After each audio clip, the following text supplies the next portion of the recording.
Students, in this video we will solve a design problem of sliding contact bearing, and the bearing will be designed for turbine shaft.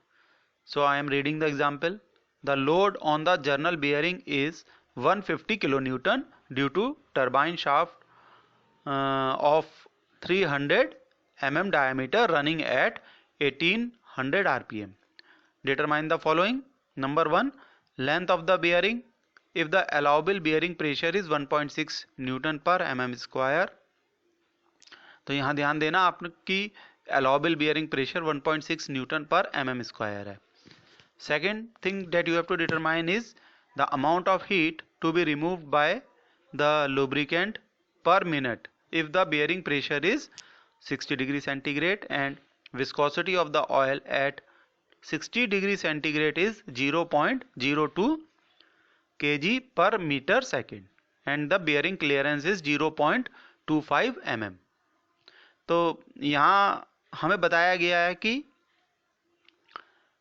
we have to find the amount of heat to be removed by the lubricant per minute. It means we have to determine heat generated and heat dissipated. If heat generated is more than the heat dissipated, then we have to find the mass flow rate of the lubricant. Otherwise we will not find it. So we are solving the problem now. First we will write down the parameters that are given. Load W is given 150 kilonewton. We have converted it to Newton. 150 into 10 raised to the power 3 Newton. D. Here diameter is given 300 mm, which is equal to 0.3 meter. RPM is 1800 RPM. Allowable bearing pressure P is 1.6 Newton per mm square. Viscosity of the oil used is 0.02 kg per meter second. And bearing clearance means small c equal to 0.25 mm. So first we will find out the length of the bearing. We know that projected area of the bearing is length into diameter.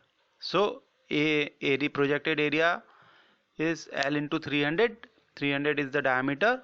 So area comes out to be 300 L mm square. Now allowable bearing pressure small p is given by load upon area. Therefore 1.6 is equal to W upon A. W is 150 into 10 raised to the power 3 and area is 300 L. So we get L equal to 500 by 1.6, which is equal to 312.5 mm. So we have now determined the length of the bearing 312.5 mm. Diameter it is already given 300 mm.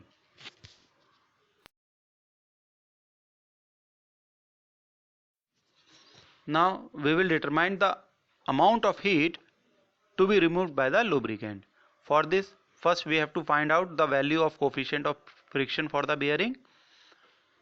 Formula you already know, it is mu equal to 33 upon 10 to the power 8 Zn upon P multiplied by small d by small c plus K.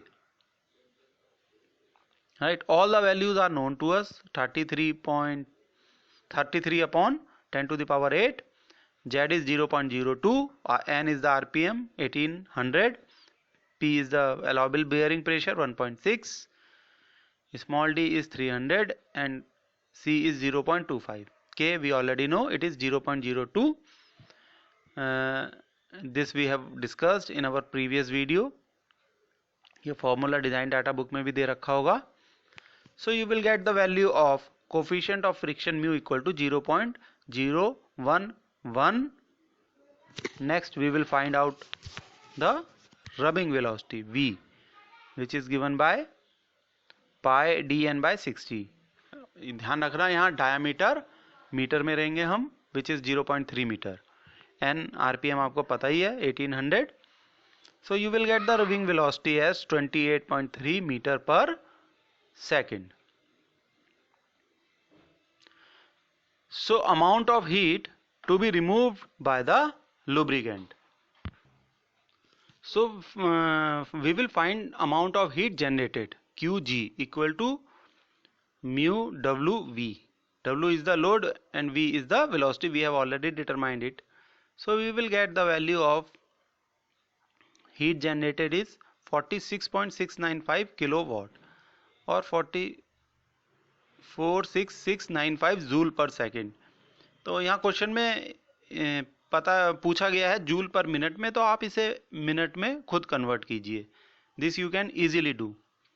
लेकिन यहाँ एक गौर करने वाली बात यह है कि ये जो निकल के आई है आपकी हीट 46,695 जूल पर second, this is the amount of heat generated.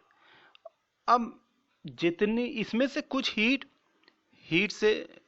Bearing से डिसिपेट हो जाएगी अपने आप. Means you have to find the value of QD. लेकिन QD निकालने के लिए हमारे पास सफिशिएंट डाटा नहीं है. तो हम ये मान सकते हैं कि जितनी भी हीट जनरेट हुई है वो लुब्रिकेंट के थ्रू ही हमें डिसिपेट करनी है. तो यहीं पर इस प्रॉब्लम को हम खत्म कर सकते हैं ये मानते हुए कि जितनी ये हीट जनरेट हुई है 46 और रादर से 47 किलोवाट, ये पूरी की पूरी लुब्रिकेंट के थ्रू ही डिसिपेट होगी, यानी उसी के थ्रू हमें रिमूव करनी होगी. तो यहाँ पर इस प्रॉब्लम को खत्म कर सकते हैं. अगर कुछ और डाटा दे रखा होता हमें, जैसे कि पिछले क्वेश्चन में दे रखा है, तो ये न्यूमेरिकल थोड़ा आगे बढ़ सकता था. ठीक है, तो पिछले न्यूमेरिकल को भी देखिए और इसको भी देखिए और चीज़ों को समझिए. ये बात मैं आपको इसलिए बता रहा हूँ कि क्योंकि अगर ये एग्जाम में न्यूमेरिकल आया और फिर आप बहुत सारी अजम्पशंस लेके इस न्यूमेरिकल को सॉल्व करेंगे, then you will get confuse. अगर यही क्वेश्चन इसकी वेटेज ज़्यादा होती मार्क्स के रेस्पेक्ट में, तो आप अजम्पशंस लेके इसे सॉल्व करें, जैसे कि हमने पिछला न्यूमेरिकल सॉल्व करा था. तो जो वैल्यू पिछले न्यूमेरिकल में दे रखी हैं उन्हीं को हम इस न्यूमेरिकल में अज्यूम करके हीट डिसिपेटेड निकाल सकते हैं. लेकिन अगर इस न्यूमेरिकल की वेटेज कम है तो हम ये अज्यूम कर सकते हैं कि लुब्रिकेंट ही पूरी की पूरी हीट डिसिपेट करेगा, यानी कि पूरी की पूरी हीट लुब्रिकेंट के माध्यम से ही बाहर चली जाएगी बियरिंग से. ठीक है स्टूडेंट्स, तो पिछली प्रॉब्लम को भी देखिए, इसको ये भी देखिए और दोनों के अंतर को समझिए. Okay, done.